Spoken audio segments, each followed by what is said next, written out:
This is the Mosen Mortgage Program with Sarah Mosen. Mosen Mortgage is licensed in several states for residential and commercial purchases and refinancing. Call 800-662-9550. And now, here's your host, Sarah Mosen. Good morning, folks. It is Monday. I love Mondays. I know a lot of folks are sort of like, oh, it's Monday. I'm excited. It's time to... sometimes if the weekend is really busy, I'm relieved when Monday comes. You can get out. Absolutely. Get out of your box, Carol. Oh, yikes.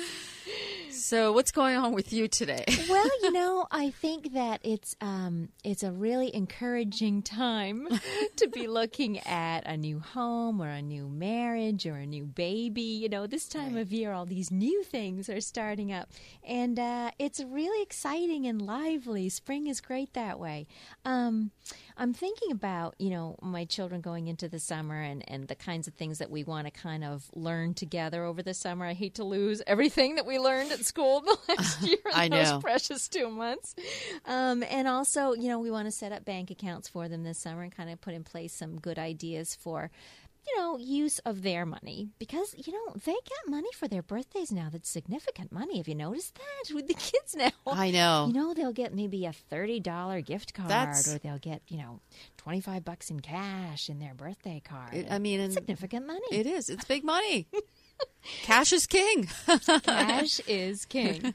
Now, if, though, I want to be true to myself and my husband and also save some money for retirement while I'm helping these kids to have a fun summer.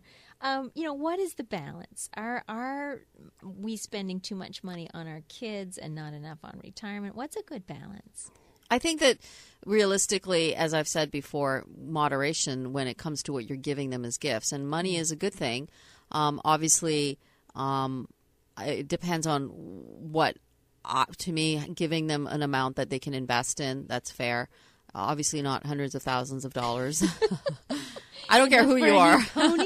Exactly. I just think that make them really feel that this is hard-earned money. I mean, that mom and dad go to work every day, and they work really hard. And it becomes really easy when you're writing out checks or just giving them $100 or $500. I think you should give them a little less than what they expect because then they can appreciate. Right. And they need to work for it. And you have to worry about your retirement because if you're not financially stable, then the whole house of cards falls apart.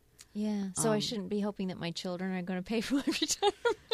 Well, in your case, they probably will. They might just come through. But you just don't want to be in a place where there are any expectations. And you want your kids to be successful. And the only way they can be successful is if you're financially stable, Carol. Yeah. No, it's true. And I think, too, we've always talked about setting good examples for the children and helping them to see that what we're doing, has an impact on our future as well. They need to realize that we're thinking about ourselves. Right. And hopefully they won't ask me to co-sign anything. Hopefully, because I think that's the independence that you've given them. Yeah. And that's what happens when you start them young and they have a checking account and savings account. And they can see the value of money and they understand the principles of money because money is fun. It truly is.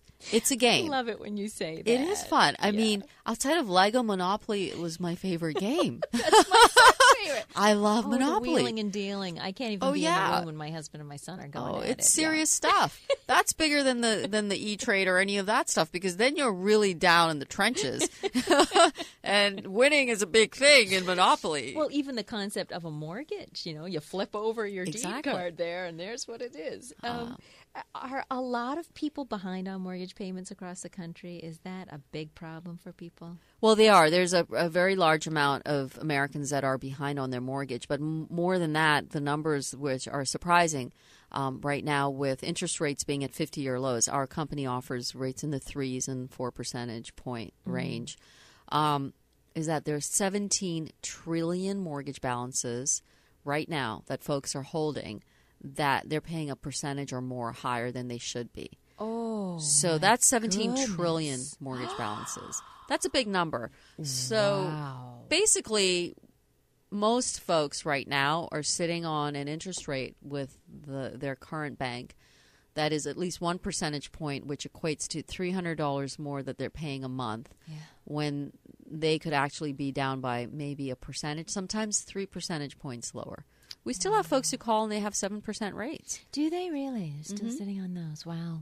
And it's a funny thing about money because it's not something that you can, unless you touch it, you don't really see it, so you don't really know what is happening. But if you're at a 7% range or a 6% or even 5% interest rate on your mortgage, that's anywhere from $300 to $700 more every month that you're paying. Wow. And that's sort of habit. You just write the check out. Right. And meanwhile, folks are adding a third job.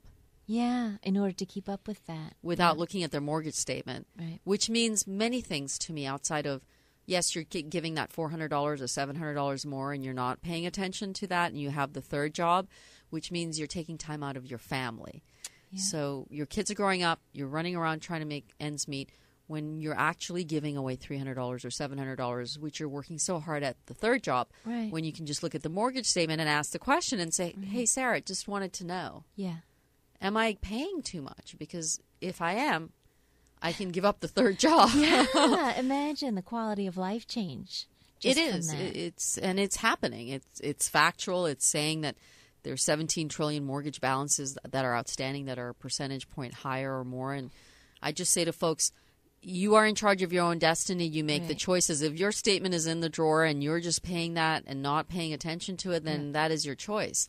Or not even writing the check, just having it directly deposited. That is just, everything sneaks by you. It's so convenient. Mm-hmm. But like you say, you're not viscerally interacting with money. It's just numbers coming and going, and it's very easy to overlook the fact that you don't actually need to be paying that much. Well, when was the last time you looked at a mortgage as a coupon clipping item? Right. Ever? No. Ever? No. Maybe deli meat, maybe broccoli.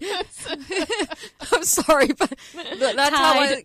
I mean, we are like, I am out there, guns blazing. I'm like, I am not paying full price for that. Right. That Kretschmar, deli meat. I'm not paying $8 a pound or whatever. And I'm adamant about that. Right. And then you have a $300,000 mortgage, right? And you're writing a check out because your rate is 5% or 4%, and you could get a 3.5%, and you're paying $300 more. No. And a lot of those people, I'm assuming, don't have an emergency fund either. They don't have something they can go to if, heaven forbid, somebody gets sick or, the roof is leaking or whatever. Are most homeowners without an emergency fund as well? Well, we were chatting about the 77% of Americans are living paycheck to paycheck. So it is about money, and it is about us being consumer driven. It is about the fact that we are in an economy that has been very bumpy. But we also have to take charge. We have to take a position where we need to take care of ourselves, not look at government to bail us out. That's just not the answer. Yeah. It hasn't worked. It's not going to work. We need to figure it out ourselves. And with some good help, you can get the numbers in place so that you have your retirement. You are in a financially stable state. You may have made mistakes in the past, but moving forward, you're really in charge of where you're going to be. Yeah. Sometimes all you need to do is ask the question and get some really good advice. And we recommend our listeners call Sarah Mosen, 800-662-9550. And you can ask anything. It may be that you're close to retirement. It may be that you're considering, getting married for the first time. There's a wide range of issues on which Sarah is more than happy to speak with you.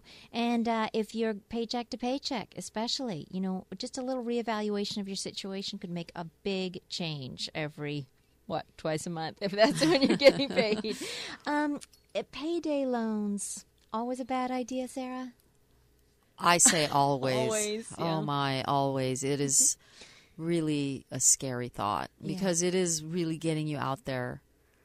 I mean, it is incredible how high those rates are, and that's why they've actually banned them from certain states. They've restricted this type of lending because it's just puts you in a position where you are going to find it impossible to pay that loan back. I mean, they're looking obviously at your paycheck, and that your interest on it might be 30%. Oh, wow. And that's just not where you want to be because now you have, here are things that lead to payday loans. Usually you have credit cards, and then you're at that point where you're not able to get any more credit cards. and your score is pretty low, and so you look at payday loans. So I understand folks have gone down that path, and I sympathize, and obviously I'm open for discussion and conversation with you on ways to, help you through that. But I say to folks, if you're heading down that path, just stop before you make another step in that direction. I mean, one thing to have credit cards, another thing to go into payday loans, because now you're actually spending your paycheck 2 weeks ahead of time or a month ahead of time. So you're always going to be behind on the payments, and if you're at a 30% rate, you're literally going to be paying $300 on, minimum stuff that you're getting. Right, and that's just to buy time.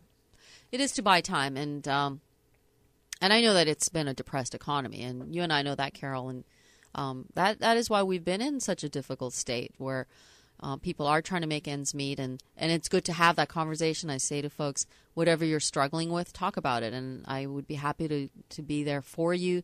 It's better to let it out than sit there, and it can be very, very sad and distressing if you feel that you can't have that conversation. Yeah. And it's not only just about money, it's about whatever you're dealing with in life. We tend to be very hard on ourselves. I will say it over and over again. Yeah. I have done it to myself. I've seen it with my friends. And I never want anyone to be in a place where they're so in a place that they feel that they're not going to be able to find a solution and find hope, because there is always hope. Yes. Things, right. You've seen it in your life when at your darkest moment something happens and you think, wow. Yeah. When I worked in my first job, I was fired. Were you? I was a depressed really? 20-year-old. Wow, no kidding. I was very, suspected. very, oh my goodness. I was so depressed. Oh. I felt that it was the absolute worst thing that happened. And I've seen other 20-year-olds who've gone through it. Now I see people that talk about it, and I say to them, listen, we've all been, you probably haven't. We've all been fired. Not yet. I don't know if my GM is listening, but I know what you mean about perspective.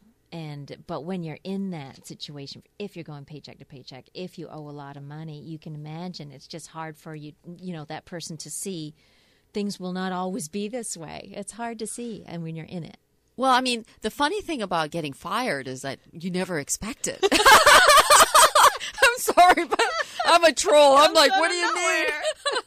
But mine was very fascinating. Now I look back and laugh, but I was stunned. Yeah. I mean, I was working for a software company that was a European company, and everything was guns a-blazing, and I was supposed to be in the convention, and I get a phone call saying, sorry, see you later. We're shutting down the entire office in Ottawa, Canada. Wow. And that's it. That's all. See you later. Wow. I mean, talk about a 2-ton truck coming at you. Ooh, and now what? Exactly. Wow. Well, now what is tomorrow? Sarah's going to be back with special guests, so you're going to want to be tuned in tomorrow on Tuesday. Thanks for another great day, Sarah. Thanks so much, Carol. Stay well, folks. This has been the Mosen Mortgage Program with Sarah Mosen. Mosen Mortgage is licensed in several states for residential and commercial purchases and refinancing. Call 800-662-9550.